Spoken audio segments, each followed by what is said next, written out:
사사기 7장 9절에서 마지막 25절까지 말씀 한 절씩 교독합니다.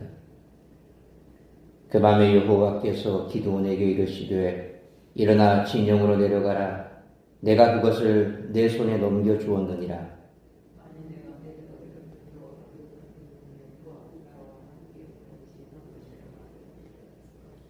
그들이 하는 말을 들으라. 그 후에 내 손이 강하여져서 그 진영으로 내려가리라 하시니 기드온이 이에 그의 부하 부라와 함께 군대가 있는 진영 근처로 내려간즉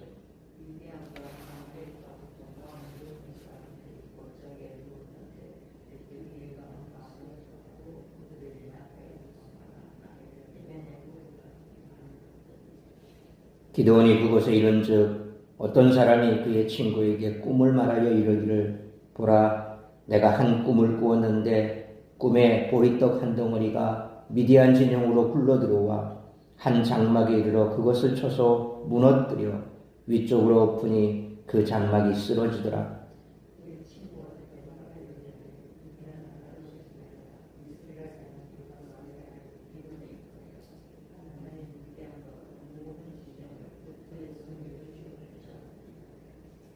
기드온이 그 꿈과 해몽하는 말을 듣고 경배하며 이스라엘 진영으로 돌아와 이르되 일어나라, 여호와께서 미디안과 그 모든 진영을 너희 손에 넘겨주셨느니라 하고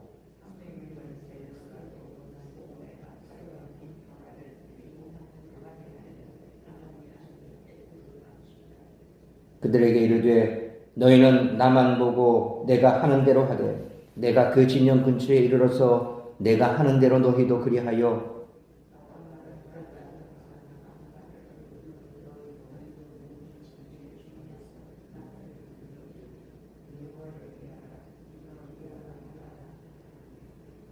기드온과 그와 함께한 100명이 이경초의 진영 근처에 이른즉 바로 파수꾼들을 교대한 때라. 그들이 나팔을 불며 손에 가졌던 항아리를 부수니라.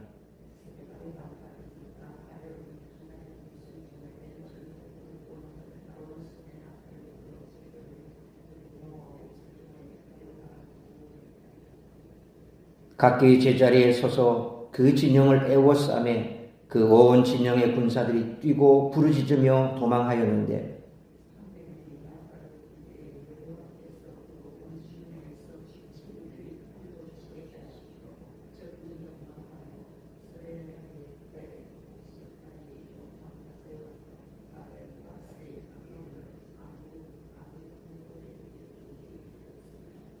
이스라엘 사람들은 납달리와 아셀과 온 므낫세에서부터 부름을 받고 미디안을 추격하였더라.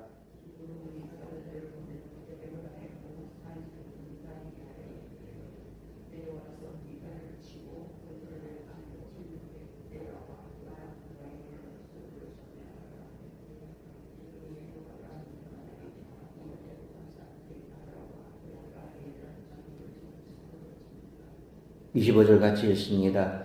또 미디안의 두 방백 오렙과 스옙을 사로잡아 오렙은 오렙 바위에서 죽이고 스옙은 스옙 포도주 틀에서 죽이고 미디안을 추격하였고 오렙과 스옙의 머리를 요단강 건너편에서 기드온에게 가져왔더라.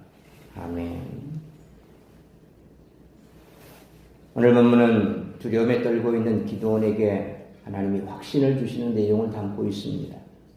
오늘 본문은 미디안 병사가 꾼 꿈 이야기를 다루는 9절로 14절과 믿음과 용기를 얻은 기드온이 미디안과 전투를 벌인 내용을 전하는 15절로 25절 이렇게 크게 두 부분으로 나눌 수 있습니다. 하나님은 당신의 자녀를 섬세하게 인도하십니다. 그분은 두려움에 떨고 있는 기드온에게 적진의 대화를 들려주면서 믿음과 용기를 갖도록 도우셨습니다. 오늘날도 하나님은 그리스도인들의 필요와 부족함을 아시기에 믿음이 부족한 자에게는 믿음을, 위로가 필요한 자에게는 위로의 말씀을 주십니다. 그러니 하나님의 섬세하심을 우리가 어찌 측량할 수 있겠습니까? 하나님은 겁쟁이도 이처럼 큰 용사로 만드십니다. 6장 말씀처럼 기드온은 평범한 농부로 미디안의 압제가 무서워 몰래 숨어 밀을 다잡아던 사람이었습니다. 그런 촌부에게 하나님의 사자가 찾아와 큰 용사라 불렀습니다. 전혀 어울리지 않는 부름입니다. 하지만 하나님이 말씀하셨기 때문에 이미 기드온은 큰 용사입니다. 그 용사가 미디안과의 전쟁을 앞두고 두려움에 떨고 있었습니다. 하나님은 기드온이 미디안 군사의 대화를 엿듣게 하셔서 용기를 주셨습니다. 기드온이 용기를 얻었다는 증거는 그가 대화를 엿듣고 나서 하나님을 경배했다는 사실에서 알 수 있습니다. 전쟁의 승리를 확신하고 감사의 예배를 드린 것입니다. 이처럼 하나님은 평범한 사람을 큰 용사로 만드시는 분이십니다.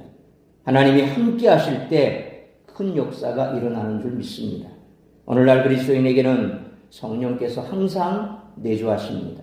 이런 점에서 그리스도인들은 하나님이 큰 일을 행하실 조건, 곧 하나님의 함께 하심을 이미 다 가지고 있는 줄 믿습니다. 하나님이 한 사람의 사사를 만들기 위해 그의 요구에 응답하시며 끊임없이 한 사람에게 공을 들이시는 모습이 하나님의 은혜가 얼마나 풍성한가를 깨닫게 합니다. 하나님은 지금도 우리를 언약 백성답게 만드시기 위해 얼마나 공을 들이시는지 모릅니다. 우리 그리스도인들이 기억해야 할 중요한 사실은 하나님이 정말 큰 은혜와 사랑으로 우리에게 공을 들이시면서 하나님의 자녀답게 만들고 계신다는 사실입니다.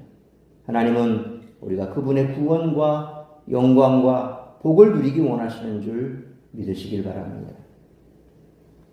그리스도인의 공동체인 교회는 주님이 다시 오실 때까지 세상에서 영적 전쟁을 감당해야 합니다. 세상 사람들이 경험하는 전쟁과 하나님의 백성이 감당하는 영적 전쟁은 여러 가지로 차이점이 많습니다. 오늘 본문은 그 차이를 보여줍니다. 따라서 이와 같은 오늘 본문의 말씀을 통해 우리들이 깨달아야 할 것은 첫째로 9절로 15절 말씀처럼 교회는 영적 전투에서 이미 승리했다는 것입니다.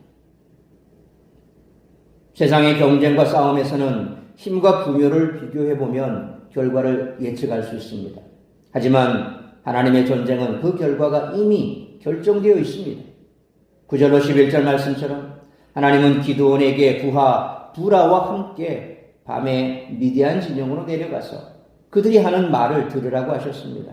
보통 이런 첩보 작전은 적의 약점을 찾기 위해 이루어지지만 12절 말씀처럼 기드온의 눈에 보이는 것은 그들의 어마어마한 군사력으로 인해 전혀 승산이 없다는 사실뿐이었습니다. 하지만 그 가운데 하나님은 그들이 어떤 꿈을 꾸었고 어떤 생각을 하고 있는지를 기드온에게 알려주셨습니다. 13절로 15절 말씀처럼 칼이나 창이나 마병이 아니라 보리떡 한 덩어리와 같은 이스라엘 군대에 의해 미디안이 파괴되리라고 하는 꿈과 해석으로 하나님이 이미 이스라엘의 승리를 결정해 놓으셨음을 알 수 있습니다.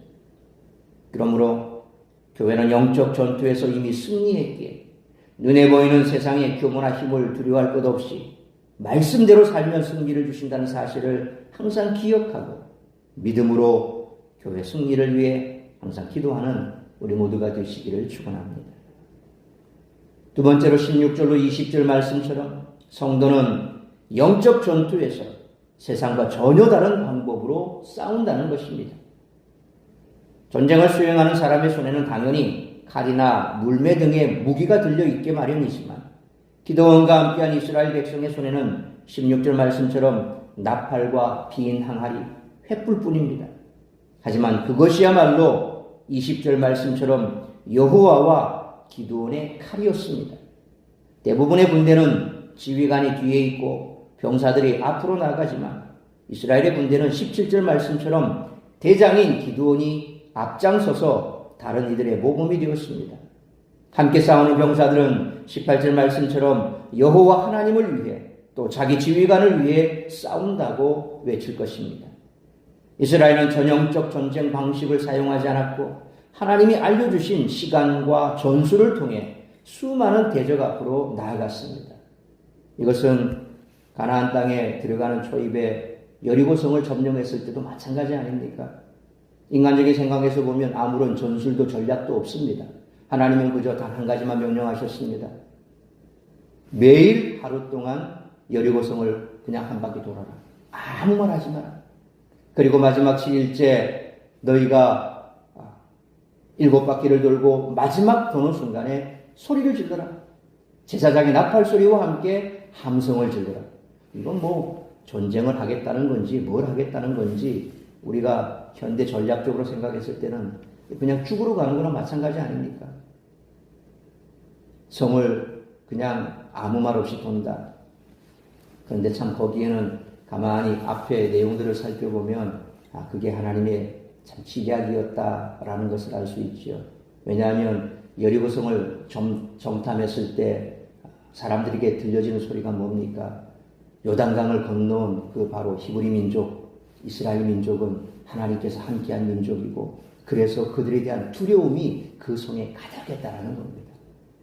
그 두려움 가득했던 성에 사람들이 지켜보는 이스라엘 사람들의 전략은 그들을 향해서 돌진하는 것이 아니라 아무 말도 하지 않고 침묵하면서 그냥 성을 도는 겁니다. 이거 굉장히 참 아주 이상한 거죠. 이 전쟁을 하겠다는 건지, 뭐, 우리 성을 쳐들어오겠다는지, 뭐, 그런 뭐, 낌새도 없습니다. 그냥 성만 돕니다. 계속해서 6일 동안.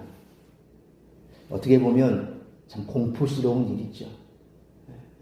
그렇지 않아도 그들의 신이 어떤 신인가에 대한 두려움이 있는데, 보이지 않는 신을 앞세워서 나타난 이 이상한 사람들, 행동도 참 이상하게 합니다.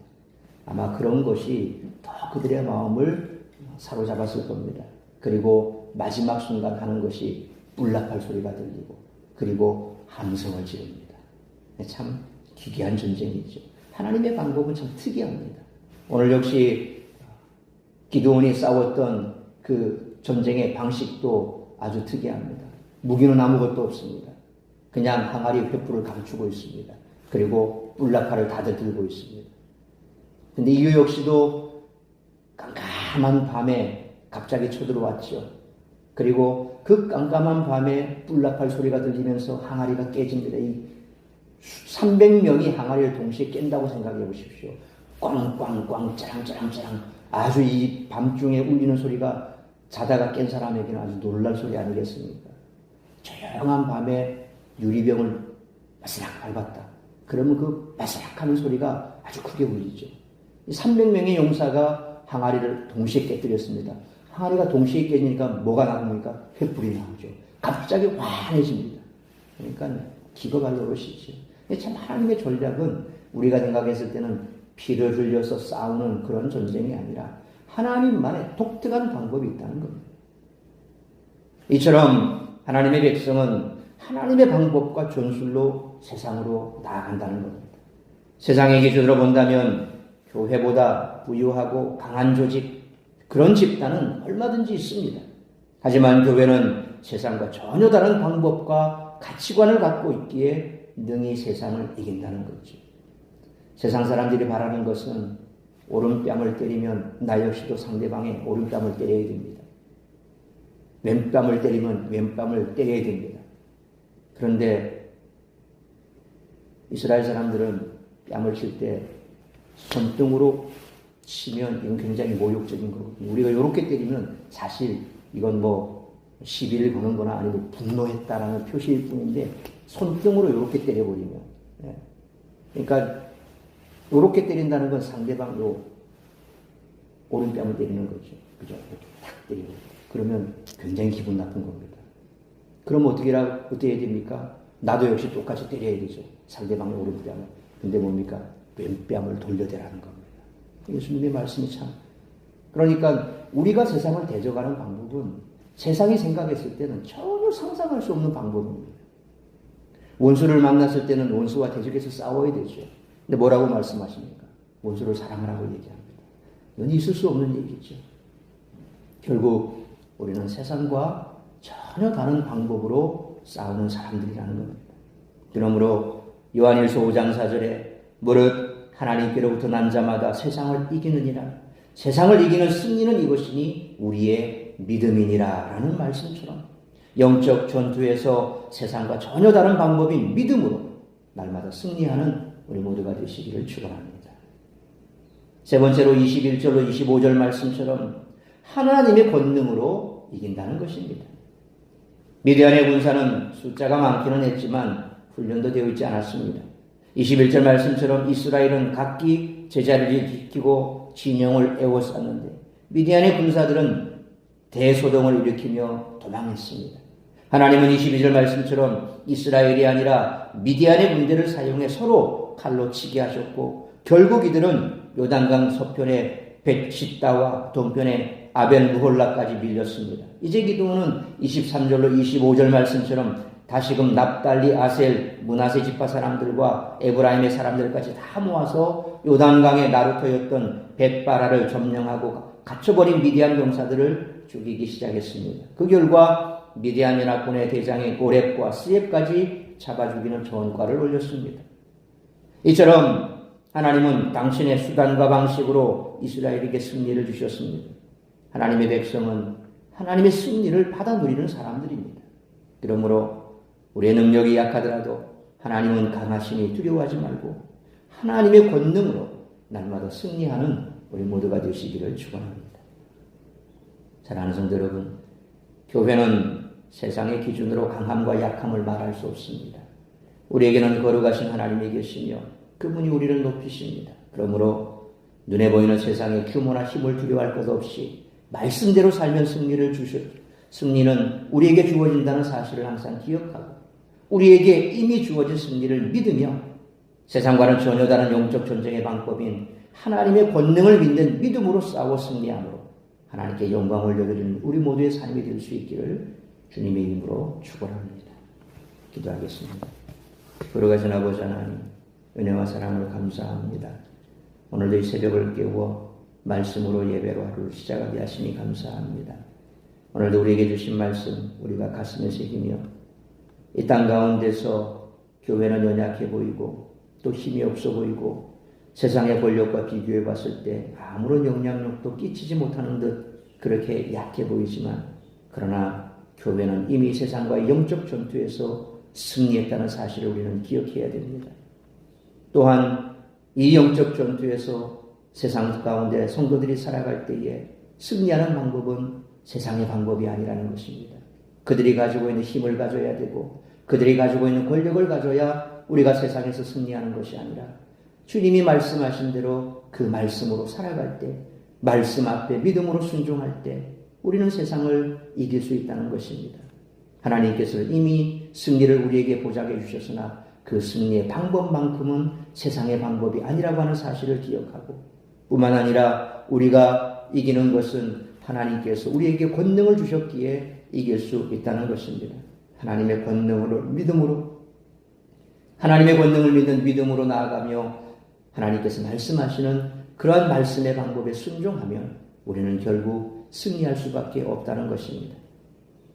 오늘도 내 앞에 놓여있는 여러 가지 많은 어려움이 있고 문제가 있고 세상의 세력과 싸워야 할 때 오늘 이 말씀을 반드시 기억하고 하나님의 말씀대로 하나님의 권능을 믿는 믿음으로 이 영적 전투에서 승리하는 우리 모두가 되게 하여 주옵소서. 그리함으로 하나님 앞에 영광을 올려드리며 하나님께서 승리 주시는 그 기쁨을 날마다 누리며 살아가는 우리 모든 성도들 될 수 있도록 은총 내려 주옵소서.